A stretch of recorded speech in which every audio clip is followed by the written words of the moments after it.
The broadcast is now starting. All attendees are in listen-only mode. Good morning, everyone. This is Tom Gibas, President of BuilderMT and Sales Simplicity. Thank you for attending our spring webinar series. Today we're going to have a session done by Paul Cardis with Avid Ratings. Paul has been a long time BuilderMT and Sales Simplicity strategic partner. We integrate with Avid Ratings, and real excited about what Paul has to offer. Many of the companies that we work with have been using his customer loyalty as well as his Go Tour products and a number of other things. So without further ado, I'm going to turn it over to Paul. I will let you know that we are recording this session, and a link to this particular webinar will go out to everybody within the next day or so. And at this point, I want to turn it over to Paul. Great, Tom. Thank you very much for the opportunity today, and good to be with all of you here on the internet. So today we're going to take a look at service certainty. Some of you may know we just published our first book, which is called Service Certainty. We released it at the International Builders Show here in January down in Orlando. And since then, we've been very busy with lots of talks and presentations and meetings with clients regarding it. Because we poured essentially our 25 years of experience in working with home builders to make customers happy into this book, and it really has been very helpful. So we're going to talk through the book today, and you're going to get kind of a digest of what it's about, plus some extras. So if you've read the book, there's going to be some things in here that actually aren't in the book, that actually we're working on Service Certainty 2 already, and we're excited to be able to get that next one out here. So let's start off with just a little bit of a background really on what's happening in the market today. And we all know what's happening with the millennials. We've heard that to ad nauseum, but it's really important to put this kind of in front of you on paper when you can realize the size of the population that is emerging, right? When you look at my generation, I'm an Xer, okay? I had 40 million in my group. The baby boomers we were in their shadow, right? Because they were 80 million, we were 40 million, they're double our size, they drove the market. Well, now it's changed. Now we have a two-headed dragon out there with the millennials and the baby boomers now dominating the housing market today. And in fact, Zillow now reports that over half of the new homes that are built and sold today now go to millennial homeowners. So if you're not paying attention to the millennials in terms of your business, in terms of everything that you do, then you're going to be shocked when things don't work out the way you want, because they are redefining essentially the way business is being done, the way really everything is being done, including our politics and the like. And so I heard an interesting quote, said millennials isn't a generation, it's a phenomenon. And I think that's a really great point when you think about it, because the millennials, these aren't zoo animals, right, that we could just study in terms of, oh, they're so interesting. I mean, they're people just like us. They operate just like we did when we were young, but they have different expectations in the world. And this is what's changing not only their generation, but it's also changing the other generations as well. My generation, Xers, Boomers, they're all adopting what the millennials are driving through. And what we're seeing is that customer satisfaction is no longer good enough. And I know that's hard to take right now, and I don't mean to ruin your Tuesday morning, but the reality is that you can build a quality product, you can build and have great service, okay? And in the end of the day, that's not necessarily going to result in an engaged customer. We now have sort of this X factor that's in between all of this right now that the millennials have helped to define. And the sooner that we get this, essentially, the sooner that your company will excel. And that's what the book was about. The book was how we really make people happy or create happiness. We can't make them happy, but we can essentially create opportunities for happiness, right, in an imperfect world. And that's really the key here, is that we realize there's a real shift here and a paradigm shift in the way we think about things. And let me share with you a little bit more. The reality is that we've now entered into what's called the experience economy. And when we look at this, and this is actually from Joseph Pine, and my good business partner and good friend Tim Bailey actually brought this to our attention. And Joseph Pine's work, What Customers Want, really helped us understand what was happening in the world. Because we really, when you look at it over the last 100+ years, we've evolved, right, as a society, as business, in terms of what people want and expect and what are the key aspects of that economy. You know, we started off 100 years ago, it's all about commodities, right? Get that corn to market, get that wheat to market. Then we went into the industrial age and, you know, Ford and be able to generate materials and build cars and make things. And then service. And I grew up in the service economy, right? And most of you on the phone today, really, you know, this is table stakes for us, right?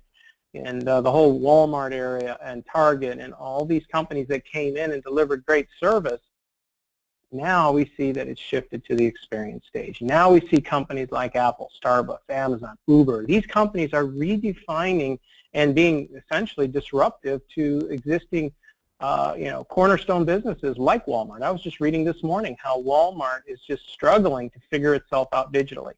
And they've tried Jet, they're trying this, they're trying that. They've now started a new incubator for them to attract young millennials, to help them build new digital businesses, because they can't get their heads around essentially and catch up with what's happening at Amazon. And they're losing ground very rapidly to Amazon. And so are most of the retailers, you know, Sears and JCPenney. They're all basically gasping for air as these companies take over. Look at what Uber's doing, right? We talk about Uber, we hear about Uber all the time. They're going through some problems right now, clearly. But still, what they did to disrupt a very basic but pervasive industry, the cab industry, is amazing. So what is the difference between experience and service? You might say, well, those are the same thing, right? No, they're not. They're not the same thing. And the sooner we get that in our heads, the sooner we're going to understand what's happening in the world today. When you take a look at what service means today, you know, I like to say it's the build them up, fix them up model, right? In our industry, the building industry, we build homes, and then we have problems, we fix them up, right? And as long as we fixed up our problems, boom, we were delivering customer satisfaction, we were delivering service, and everybody was happy. What we're finding is that that no longer is good enough. If you do that for a millennial today, they don't even blink an eye. It doesn't do anything for them, okay, to build them up and fix them up. So if your service model and your company is built around that philosophy, you're already dated. You're already building for the wrong generation, because in my generation that was good, in their generation it's not. And the interesting thing is now it's transferring to all generations that build them up, fix them up doesn't work. So what does experience mean? Well, let's talk about Uber, for example. You know, it always amazes me with Uber how they violate service tenants, but yet, you know, people can't do without them. All right, I had an interesting experience. I was just in Austin for the South by Southwest, and I had a conference before that. And Austin has barred essentially Uber from operating in their city. So I get there and I'm trying to Uber and I can't. It's telling me you're not allowed. So I was very frustrated because I've become quite the Uber guy. I travel a lot, as you probably know, and I love Uber. And I'll tell you why I love it. But the reality is I was made to deal without it. And so for like the first time in probably a year or two now, I had to take a cab. And to be honest with you, it was an eye-opening experience. First off, is I got sick. I got seasick in the car because, you know, the shocks and the cab was pretty dirty and the guy drives like a maniac. And I remember trying to talk to him and he would grunt. He would literally grunt back to me as I was trying to spark the conversation with my cab driver. And we raced along and got to the destination. I just could not get out of that cab fast enough because I was actually all queasy. And so what kind of experience was that compared to my Uber, right? Well, when I get an Uber ride, first off, I'm getting real people, right? I'm getting average people who are just trying to make a few extra bucks. They're not professional drivers, right? They're not professional cabbies that have been doing this forever. And I actually, it seems like at least every other Uber ride is an interesting discussion of something very genuine and real. And that experience is why people crave Uber, right? They crave it because it's a whole nother level. You don't feel like you're being shipped around like cattle, right? You're actually a human being talking to another human being, and usually the car is nice, they'll have a bottle of water. Again, experience. But, you know, it never ceases to amaze me why people will violate a service tenant to go with Uber, right? Do you ever see at the airport people standing around at the departure lane staring at their cell phone, right, waiting for that Uber ride? When, you know, in the early days, I would tell our millennial sales guys, like, there's a cab right there, guys. Let's pick up our bags, step off the curb, put it in the cab, let's go. And but no, they're like, no, it'll be here in 5 minutes, you know. And they're willing to sacrifice service, waiting, in order to get that better experience. So it's becoming clear now what it means to have an experience versus just service.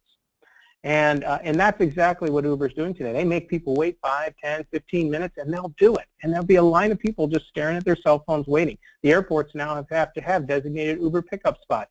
The cabbies are all freaking out because people are stopped driving the cabs and they're going to the Uber, even though they have to wait.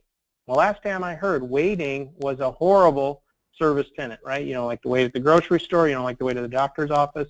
Why do you want to wait for your cab ride? Well, I'm willing to sacrifice service because I'm willing to get a better experience.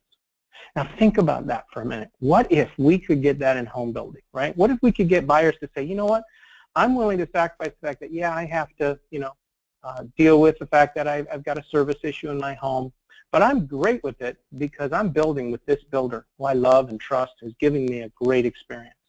Wouldn't that be great if buyers were willing to sacrifice service to buy with us? That's not happening very much today in our industry. It is starting to happen, though, believe it or not, because the builders who are getting on board with the experience train are figuring it out, and they're actually getting their buyers to work with them through these realities of home building because they're providing a better overall experience. So we could talk about Amazon, Starbucks, we can keep going. Each one of these is essentially breaking the service tenets. You know, Starbucks at the airport, always a line, 10, 15, 20 people beep at the airport to get a Starbucks coffee, right?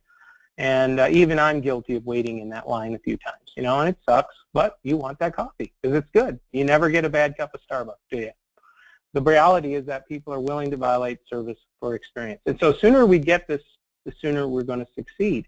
And so how do we create great experiences? We've really studied this, and we're really looking hard and trying to help you figure it out. And I want to share with you a couple of these rules. There are more in the book, but the first is authenticity is king. When you look at, in order to create real, positive, you know, essentially attractive experiences that buyers want today, it's got to be laden with authenticity. Like we just talked about Uber, right? What makes Uber special, I will tell you right now, is the moment they lose the quality of getting an average person who just wants to make a few extra bucks, who's giving people rides, who's a real person, who's not burned out, who's actually authentic and interacts with their customers and enjoys it, the moment they lose that, they're going to lose everything they have at Uber, okay? Because authenticity is what's driving Uber today. Sure, it's a clean car, I get that, you know, and that's cool, that helps. That adds to the experience. And yeah, I may have a bottle of water, great, thumbs up, I love the bottle of water thing too. But what really drives it home is the authenticity, right? The fact that, you know, I've got notes on my phone right here of different conversations I've taken with Uber guys, everything from advice to where to go while I'm in that city to one guy was giving me advice on he was doing some agricultural work, and my wife likes to garden, and he gave me some suggestions on rebuilding soil and stuff. I mean, it's amazing the conversations that I've had, and of course, you know, the Uber ride in Vegas, I'll never forget that one. That was always interesting hearing the stories there. But anyway, the point is there are always these authentic, memorable stories that I still remember today. How many of you can remember what your conversation was with your last cab driver? Probably not many, right? Because it wasn't an authentic discussion. It wasn't anything that was valuable. So what's happening behind the scenes here is that the world is now evaluating everything in terms of whether it's contrived, disingenuous, phony, inauthentic. Do your customers use any of these words? Okay, this is basically what's going through the minds of the millennial today. It's like primary right now, and it's starting to spread now to the other generations. It's a big deal, and it's an economic evolution right now. I mean, this is big, folks. In fact, this right here is what just won the election. You know, we had everybody's trying to figure out, how did Trump win? Why did Trump win? Trump won because of authenticity. I'm not making a political statement, right, wrong, or indifferent. I'm just explaining what was happening in the minds of the voters. In the minds of the voters, we had a candidate who had some quality problems. They had made some major mistakes that were publicly exposed. The media and the opposing candidate tried to exacerbate those quality flaws. But guess what won the day? Authenticity won the day. And the moment this candidate loses authenticity, though, watch, their ratings will drop precipitously. So authenticity is king. And in terms of that election, they drove that through. One candidate focused on authenticity, did not care about the flaws, and the other candidate was less authentic, was more reserved and withheld, and unfortunately lost. And so there you have what happened, and this is happening every day. I mean, look at TV, for example. What are some of the most popular TV shows out there? Is it the shows shot in Hollywood and the set? No, it's reality TV right now is dominating a number of the top 10 slots. And people want to see real stuff, whether it's pulling crab out of the Pacific or feeding chickens or cutting wood. People want authentic stuff filmed on a $400 GoPro camera. And that's what's entertaining today because people are craving this authenticity. So as an organization, if we can begin to render this authenticity, it's going to be very powerful, because if we can essentially get on top of or be ahead of quality and price and availability. I mean, these are problems we really have in housing today, right? I mean, we have labor shortages right now that are causing quality concerns and delays. We have a rising price in housing. All of this can be mitigated if we are truly rendering that authenticity. Look at Apple. Everybody says Apple's dying. I don't think Apple's dying quite yet.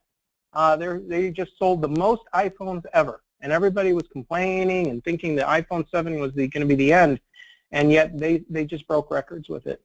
Even though they took away that old hallowed earphone jack, right? But they were very transparent about it. They projected to the market the change. They were very, very authentic about it. They let customers vent their concerns, and they worked themselves right into the best sales of an iPhone ever. This, they can go on and on about what they're doing. It's not perfect, but that is what they're doing. When you solve this puzzle, what's happening is authenticity increases trust. Trust is increasing that engagement, which is creating this loyalty. And so this is really a big part of the book, in that if we can start to get on board with authenticity, lots of great things are going to happen. But it's hard. It's hard to be authentic, right? Because being authentic means recognizing one's flaws. And so this is really going to be a big challenge for a lot of folks. We can talk the talk, but when it comes down to doing, it can be difficult. It can be really hard and challenging because we're not built that way. When we were raised, let's face it, it was all about green grass and people playing in the yard and perfect pictures of everything, and we didn't talk about the bad stuff, right? So this is hard for us, right? With millennials, it's different. They're very clear about that. They want to talk about this stuff, and they want to hear it. And so in order to succeed right now as a company in today's world, you have to be authentic. Look at Amazon, right? Amazon took the authentic route with their reviews, and they become the largest retailer in the world. And they basically, right, wrong, or indifferent, good, bad, or indifferent, if you want to sell something in Amazon, customers can post what they want about it. And that authenticity is what drives Amazon. And if you don't like a product, you can send it back. No problem, no questions asked. And so these are, an Uber. And I can go on and on about how authenticity is a key part of their customer experience. So we have to have that same thing. And builders today aren't here. I can tell you that right now. A number of clients struggle with this issue. And hence why, we're trying to help you get there. But it really does matter in home building. And for the builders that are doing it, they're having tremendous success. I mean tremendous success. It is huge. It mitigates so many things. I can go on and on about how important it's been. But let's take a look at some data. A data wonk that we are. Nielsen ratings here. This is the big Nielsen, research ratings company. And what they have found is to what extent do you take action following different forms of advertising? And these are the top areas. Recommendations from people I know, consumer opinions posted online, ads on TV, branded websites. This is an order here, by the way, of importance. Consumer opinions posted online and recommendations. This is the authentic stuff. This is what we do at Avid, is we're going to help you essentially curate and gather your customer reviews and feedback, build your company up so you can have this organic stuff working for you. And when you do, you're going to be at the top of the line here in terms of what influences their buying behavior, right? I mean, last I heard, there is no Home and Driver magazine, right? There is no place for buyers to go to essentially evaluate you as builders. So they need these opinions. They need this feedback from others. They need that transparency. And they will go with a builder who has a higher price, maybe has some negative reviews out there, but if they have enough confidence in all the other great things that are said about you, you don't have to be perfect, but you have to be authentic. And if you're authentic online, they trust. And they're going to go with that versus the black box. The black box being another builder who has nothing, who basically is hiding, who has nothing online. And if you're in the black box, you're way down. You're missing a whole boat on sales. So we need to get on board with this, and we're going to help you do that. because this is what's driving sales today. And in fact, our own NAHB, this isn't theoretical, our own NAHB has shown now that reviews and testimonials are being sought after by 81% of new home buyers, and this is what they consider important when they go to a builder's website. And you can see that it's rising meteorically, just the same as social media. And so we're helping builders essentially drive this transparency out there into the internet, which is really the front stage of housing in terms of sales. And we're going to be able to empower that for your organization, but you have to render it. You know, it's going to be a total adoption. You know, you can't go half. All right, you can't make up star ratings and reviews. So there's been new legislation just passed. So we now have the Consumer Review Fairness Act. We have the FTC in here now. So we can't just fake star ratings anymore. It's actually got to be real, otherwise you're breaking federal law. So we'll get into all of that in another talk, but the bottom line is that with Avid, we're going to help you do that, and this is why we do it, is to help you do that, to get yourself to have your authentic reviews out there. Everything is 100% verified, and when you work with Avid, you never have to worry about breaking any laws or doing anything inappropriate, because we only do it the right way. The next big key rule of engagement is that certainty is more important than perfection. And this is the title of the book, right? So here I'm just going to bring up a copy of the book here so you can see it. But this is essentially the key to really getting through what you need to in housing. Because in the end of the day, when we look at housing today, it really is a big mess, right? We've got a whole bunch of stuff. What other purchase do you make takes 6 to 8 months, right, and bops you around 4 to 5 departments? There really aren't many that are out there like housing today. I mean, it truly is a unique animal, right? And unfortunately, during this long process, the general consensus, okay, there's about 30,000 books on Amazon. We looked at it, and just about all of them talk about basically the perfection model, right, or the sunshine pump, I like to say. Try to pump that buyer up to some elation level, right, and then you keep them there all the way through, you know, customer delight, all that's driven around that concept. Well, to do that in housing is impossible. You know, it's impossible to pump somebody up for 6 to 8 months, right, and be able to maintain that. It's just simply impossible. So what we have to focus on today, if we're going to embrace authenticity, if we're going to share our warts, right, and we're going to help this buyer understand the realities of home building, then we have to focus on certainty. But unfortunately, for many years, we've focused on perfection. And we're guilty of it too at Avid. You know, during the service era, it was about perfection. You know, it was 100% guaranteed, 100% satisfaction, 0 defect. I mean, those were the mantras of the service era. But it's now changed. And frankly, perfection is irrelevant at this point. What we're talking about is, do you have certainty? We know we're going to have imperfection, and we're going to be very open and authentic about it. But do you have certainty? That's what the customers now are also thinking. And so if we focus on certainty now throughout the process and not perfection, guess what? We're set up for success now. And we can help that buyer essentially now get stability, but also be real with what's going to happen. That we are going to have warranty problems, that we are going to have perhaps a broken window during construction that needs to get repaired. These are the realities of home building, and we can't avoid a lot of this stuff. And so instead of trying to play the perfection model, they're not going to Disney, they're building a home. And so this is where this book was about, is how do we create service certainty? And if we can create that certainty throughout this process, what we found is that that is more successful than trying to essentially beat on the perfection drum, because perfection always fails. So let's take a look at, you know, kind of the timeline here of how all this works. When we look at our ability to influence the buyer's experience, it's very, very strong from initial contact all the way through to closing. You'll notice at closing, something dramatic happens, and that it drops significantly. And that is a key hallmark of any customer experience. Whenever you deliver that product to somebody, they go through what's called the satisfaction decision point. Their mind changes. They go and they say, you know what, I'm evaluating this product. And they start to essentially lock in on how they feel. Prior to that, it's very malleable, and that's a good thing, right? It's like, for example, you're at Best Buy, you buy a TV, right? You put it in the cart, you're rolling it out to the checkout lane, and somebody stops you and said, hey, I'd like to do a satisfaction survey. How happy are you with your TV? What would you say? Well, I think I'm very happy. I love it. It's in the box.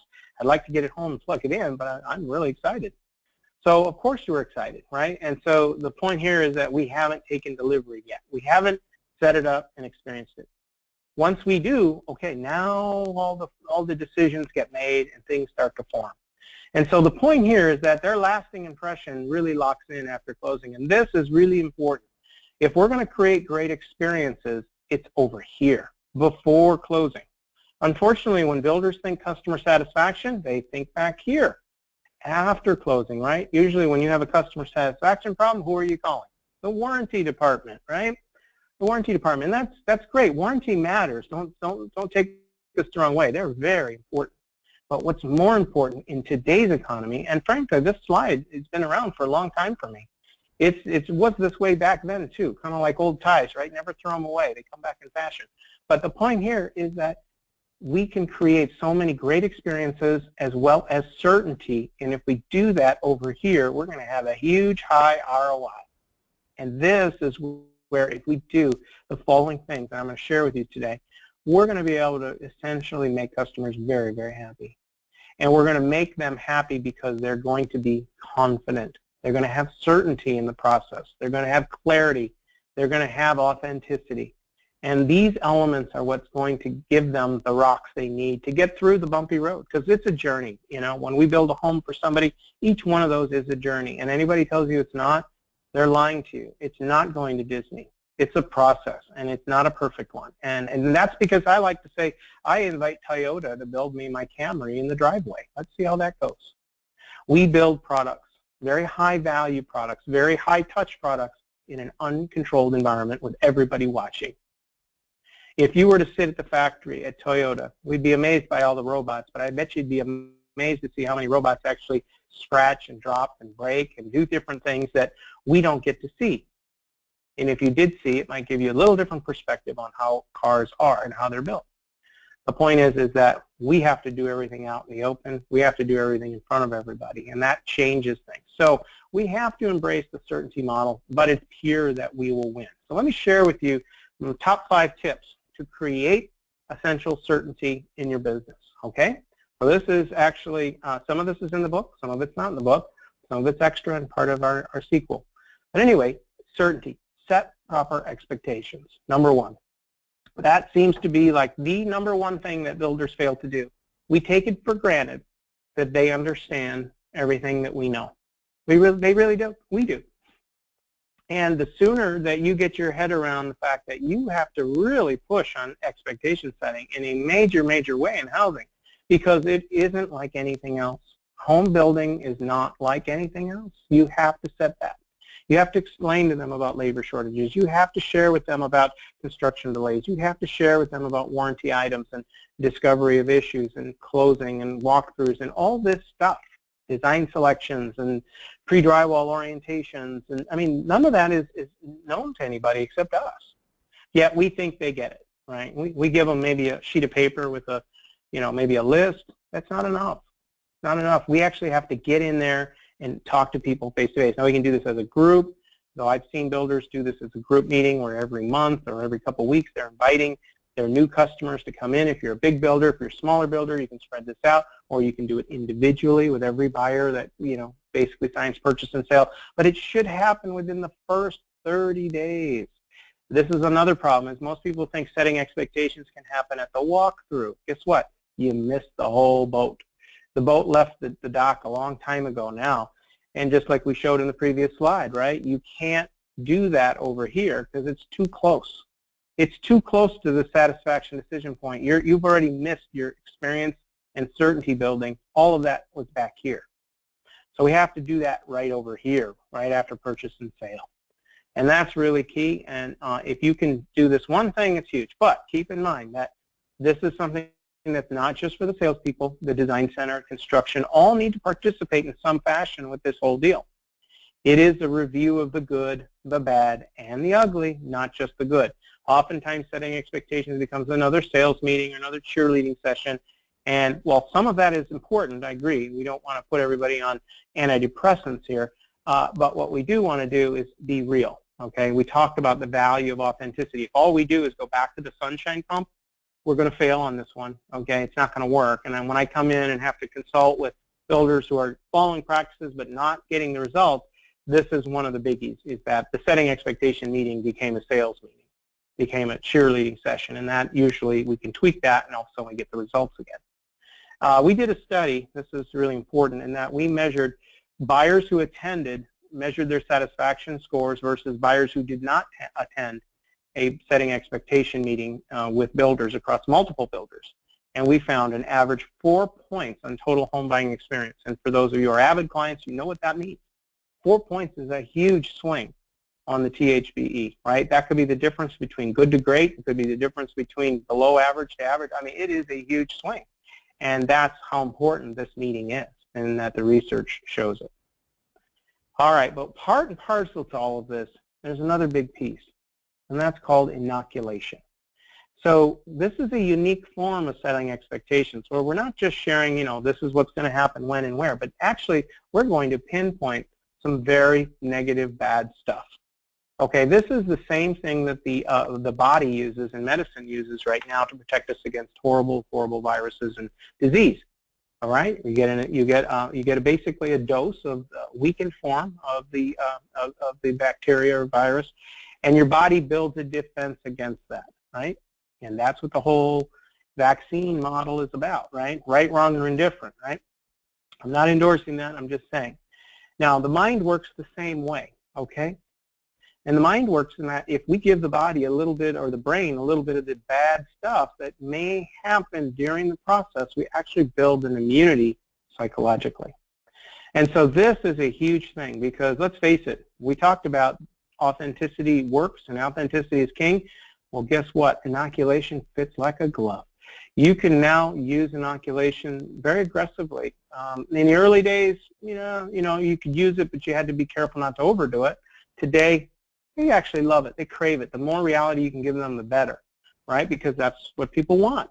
And so we talk about the negative things. We talk about delays in closing that may happen. We talk about material shortages and labor shortages, warranty claims, all these things that are realities of the housing business we need to talk about, especially the ones we can't control.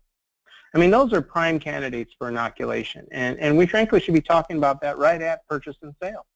And I know it sounds weird, but you remember the old soup Nazi from Seinfeld, right? I mean, he inoculated his customers to the extreme. I'm not endorsing that treatment of customers, but no soup for you if you didn't participate. He let you know what he wanted, when he wanted it. This is the way you do it. There was some magic to that, though. The point here is that you knew where you stood. It was very clear how to perform in terms of what I needed to do as a customer. And I know that sounds strange because they're paying us money, but the reality is that we have to take that approach, and we also have to be very clear with them about the realities of housing. But doing inoculation right is very, very important, or it can backfire too. And secondly, you can't inoculate for everything, right? If you give the body 30 vaccines, you probably kill the body, right? And likewise, you can't give us, 30 inoculation messages either. However, maybe 5, okay? That seems to be a good number that we can endorse. But if we could take care of our top 5 problems through inoculation, how much better would we be? How much better would the buyer be?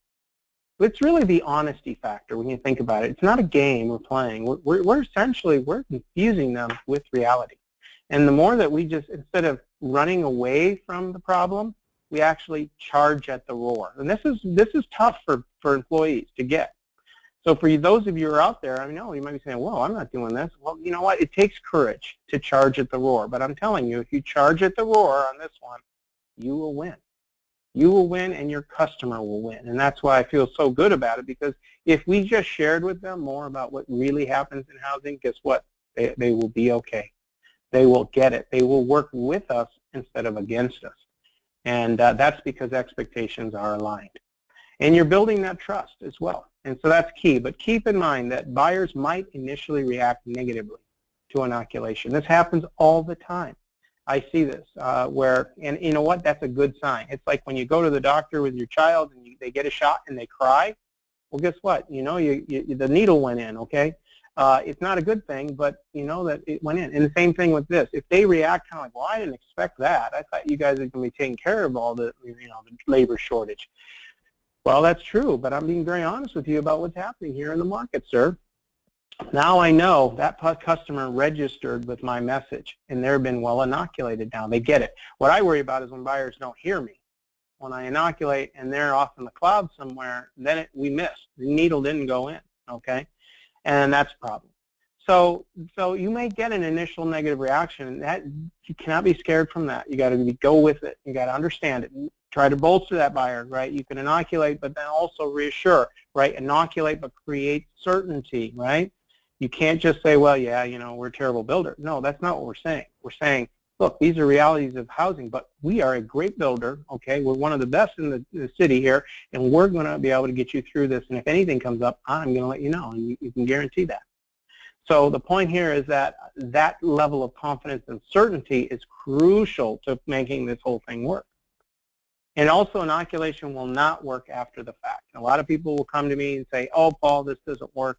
And we find out that, yeah, they were inoculating after the buyer walks into the house, and, you know, and they find out that we've got the wrong cabinet doors installed, and now we're talking inoculation about it. You know, well, you know, labor shortage is terrible these days, and we'll get it fixed up for you, Mr. Jones. That doesn't work, okay? What is that? That's excuse making in the eyes of the buyer. That's excuse making, not inoculation. We did not give them an advanced transparency there. There was no authenticity. All it is actually blows up our trust, backfires completely.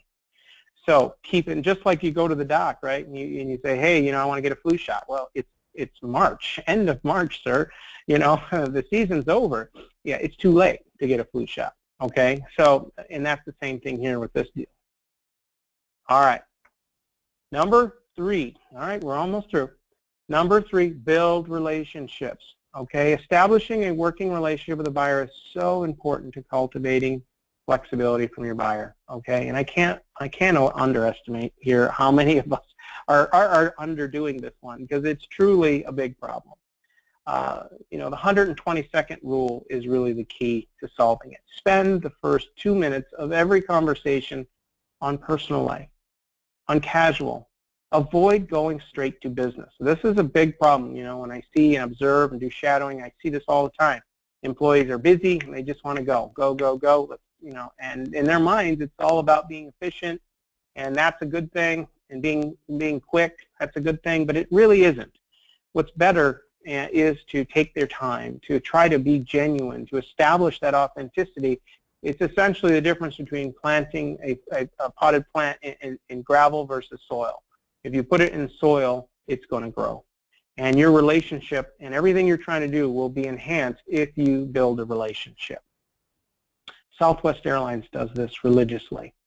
In fact, I've interviewed, I love Southwest. At first I was really hesitant to fly Southwest, and then I became very much a big fan because the experience is so much better. Another great company that's kicking people's butts versus the standard of the industry by being authentic, by creating great experiences. And when I talk to the stewardesses, one of the things they do is they learn tremendously around how to have relationship value and create that with their customers. And that's when you walk on a plane, they're usually very bubbly, very happy, they're talking to people, they're interacting on a very genuine, authentic level. It's all by design, folks, all by design. And they're going to the bank, being the most profitable airline in a very, very we think we have it tough in housing. Try the airline business, you know. If you can squeak out 1% margin, you're doing great, okay? So the point here is that it's a different animal over there, and they are using this and winning big time. And if we did this, if all of our people in our home building companies were to do this, it would have a huge impact. And so we need to encourage that as leaders, as owners, right? We may see, oh, well, they're small talking all the time. You know, that is poison, all right? You've got to support this. You've got to encourage it. You've got to demonstrate it and lead it with your organization. So establish that relationship, encourage people to do that, and allow for that in your organization, and this is going to be a great next step. All right, number 4, in creating amazing certain experiences is to create an awe moment. In the end of the day, we need to do something that's always a surprise. There's got to be one little surprise. Uber's doing it, right? What is it? It's a bottle of water. I know it sounds silly, right? Bottle of water. But you know what? I don't get a bottle of water when I drive, you know, the yellow cab. I don't get a bottle of water. I don't even think about getting a bottle of water. I don't want their water, right? But the reality is that, you know, with the Uber guy, he's got you know, nice cool bottle of water. Sometimes it's warm even. I don't care, but it's the thought. And it does make that experience much more positive. I mean, who used to do that? Well, the limo guys. If anybody's done a limo, that used to be a big thing for the limo guys. And now you got Uber guys doing it for an $8 ride across town, right? You know, so you can do this too. And builders need to think about what can we do. I mean, they're spending the most money in their lives. We think we can, you know, maybe get them a basket, or maybe we can do something even more creative than that. And that's truly it. It's not just about the money. It is the thought that counts. And so definitely think about it. But they can be simple stuff like, you know, one of the things was outlet protectors before we had, you know, the standard for automatic outlet protectors built in to the home. In some places that's not yet a standard, but you know, you can do that where you just, you know, plug the outlets before, you know, the family moves in. Say, yeah, we put them in for you. We saw you had some young kids and stuff. We just wanted you to be safe. Wow, you know, a little thing. What it costs? What, maybe $8 for a couple of packs of that? You know, the bottom line is that we've thought about them. Or a step stool in the kitchen, reach the upper cabinets, or maybe it is a dinner movie for two. You know, because we know they have no food on their first day of living in their home. Think of ways, though. That's the key, that you care. That shows you care and you appreciate them. That's what the awe moment is all about. But it goes a long way. Again, experiences. And what about awe moments during the process? It's not just at closing, folks. It's not just a gift basket. We wrote a really good article years ago called "It's More Than a Gift Basket," and that's really key. Is that I know a lot of people do the gift baskets. That's good. That's in line with this. But let's face it, if everybody's doing a gift basket, it's not an awe moment anymore. It's basically table stakes. So what can we do now that gets us beyond that? And I would challenge all of you to get creative about it. All right, the last one, number 5, and that is certainty. Own up. Own up, folks. When we screw up, which we know is going to happen in this process, if we don't have all of our team members dialed in on own up, this can really blow us up. We live in an imperfect world. Despite these challenges, everything in a house can be repaired, but none of it will matter unless we are transparent about what happened. If we screwed up, again, follow the authenticity rule, own up. I screwed up, right? Right? I screwed up. I'm sorry. I should have been on the watch. I should have. It's my job to watch these subs. It was my fault, and I apologize to you for that. But I can guarantee you this: I am on it. We will make sure that this won't happen again. And you know, I will be giving you an update as soon as we get it fixed. That's again, create that certainty. Certainty will be enhanced by the owning up, not denying, not trying to make excuses, not blaming others. That's a real common one. We blame the others. All right, and then is that a certain? Like when I say, oh yeah, you know, these trades we get, they're terrible. Now, a lot of people fall into that. What did I do to certainty when I blamed others? I blew it up. Wait a minute, you don't even like your trades and they're working for you? See, anything that challenges certainty right now is going to be death, right? So that is the last thing you want to do is throw, oh, those salespeople, yeah, they always tell you what you want to hear, right? Oh, those construction guys, you know. Again, if you're throwing your own team members under the bus, it blows up certainty. So we have to just own up. Even though it may not be our fault, own up. Because that will create the certainty that, okay, buck stopped here, we're on it, they recognize it, we're moving on, we will heal. They're going to forgive you for it, okay? But if you try to run away from it again or try to make excuses, then it just exacerbates it. Just own up. You know, and so this is really key. They'll appreciate that honesty. Take it on the chin, show you care, even though you weren't perfect. Most buyers today aren't expecting perfection. Just a builder will get it right. And if you integrate these 5 strategies, this is a big part of creating that certainty, and you're going to get great reviews and increased sales are sure to follow. But in the end, there is no panacea. So anyway, all right, that's it for my presentation, and I think we have a quick poll popping up here. And so, Tom, I'll turn it back over to you. Thanks, Paul. I just have a real quick a couple poll questions, and if you want to go ahead, you can vote under the poll section. Do you actively manage your online reputation? We'll go ahead and throw that out. While I'm doing this, I will take everybody off of mute so we can start asking Paul questions, and we'll leave this poll open for just a little bit. And then I'll close it. We have one more. So let me just take everybody off of mute. And while we're doing that, let's see if I know how to do this.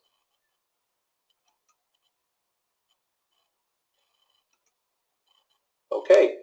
I think I have everybody off of mute. Are there any questions? No, maybe not. Operator error.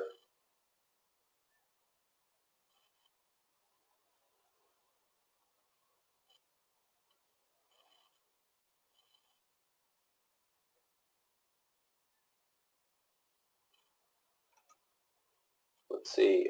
We will be sending this out in a link, so everybody will have the entire presentation. You can also write it around your office. Let's see. Can you send out the link to the It's More Than a Gift Basket article?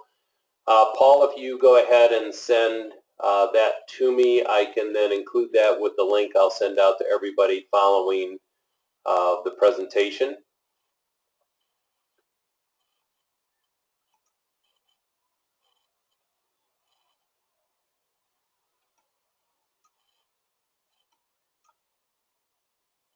Still trying to figure out how to get everybody off of mute.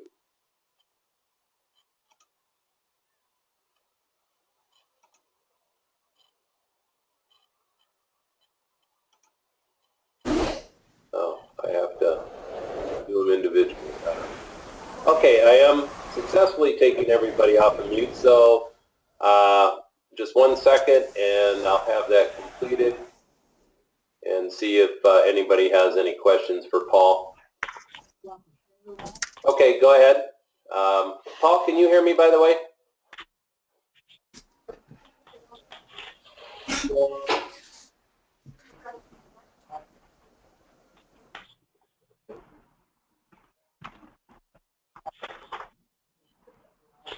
Okay, Paul, can you hear me? Oh, you're on mute. How did I do that?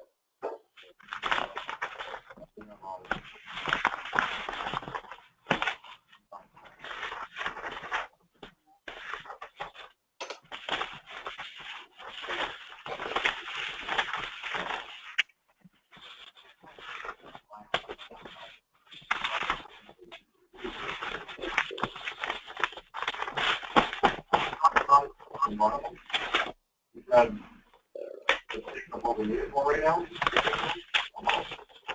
we're going to do finance fees, we're going to do finance fees, and we're going to do finance fees. Paul, are you still on mute? Yeah, I apologize. For working the webinar.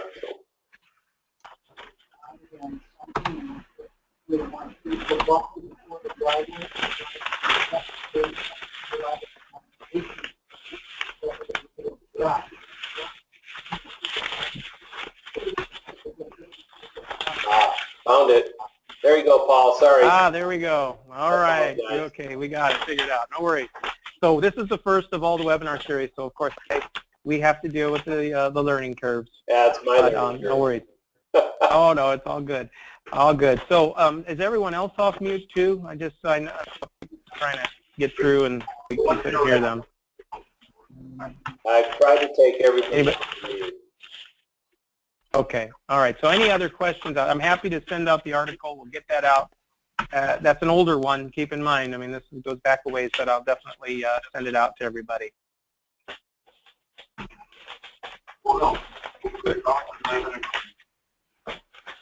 Sorry, was there a question? I heard something back there, but wasn't sure if there was a question.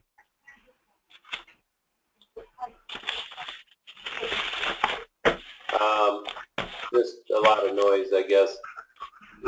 Yeah. All right. Well, Okay. let's I think we'll wrap it up. What I'll do is also share with the book too. If you'd like to get a copy of the book, I'll make a selfish plug here. But for those of you that are Avid clients, you do get a complimentary copy. So I'm not selling you. I will pay for it. Just send me an email, and if you don't have one already, and I will send you a copy if you're a current client.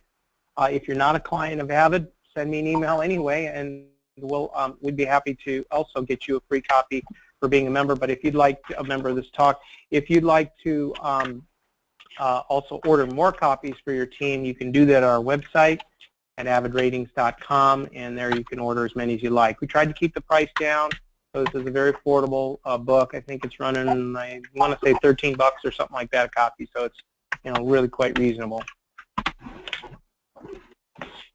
All right. Well, Paul, thank you very much. Thank you, everybody, for attending today. And I'll stop the recording, and I'll get this link out, and we'll include that link to some of Paul's material and all its contact information. Have a great day. Thank you, everybody. Thank you, Tom. Bye now. Take care.